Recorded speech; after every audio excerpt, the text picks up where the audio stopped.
بسم اللہ الرحمن الرحیم۔ شروع اللہ کے نام سے جو بڑا مہربان نہایت رحم کرنے والا ہے۔ ایک زمانہ ایسا آئے گا ہر انسان دوسرے انسان کو دھوکہ دینے میں مصروف ہوگا۔ پوچھا گیا جب سب دھوکہ دینے میں مصروف ہوں گے تو دھوکہ کھائے گا کون؟ جواب ملا جو اعتبار کرے گا۔ زندگی کی سچائی کو سمجھنا بہت مشکل نہیں ہے۔ جس ترازو میں دوسرے کو تولتے ہیں کبھی خود بھی اس میں بیٹھ کر دیکھیں۔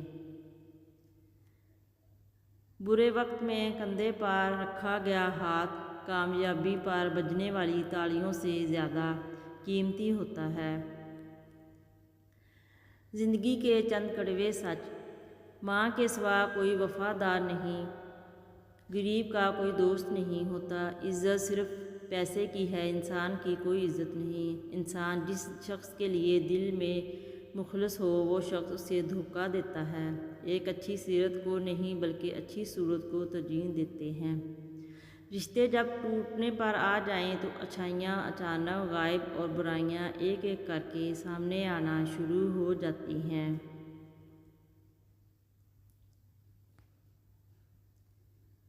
دکھ تب ہوتا ہے جب ہماری نیت صاف ہو اور اگلا ہم کو غلط سمجھے۔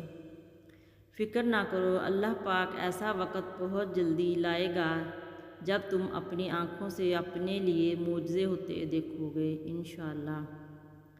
رشتوں کے بازار میں آج کل وہ لوگ ہمیشہ ہی اکیلے پائے جاتے ہیں جو دل اور زبان کے سچے ہوتے ہیں۔ وقت کی تیز رفتاری سکھاتی ہے، بتاتی ہے، دکھاتی ہے، منزل بھی، مسافر بھی، اپنے بھی اور پرائے بھی۔ افسوس، جنازے کی نماز پڑھنے کے لیے لوگ دوسرے ملکوں سے بھی آ جاتے ہیں لیکن فرض نماز پڑھنے کے لیے مسلمان محلے کی مسجد تک نہیں جاتے۔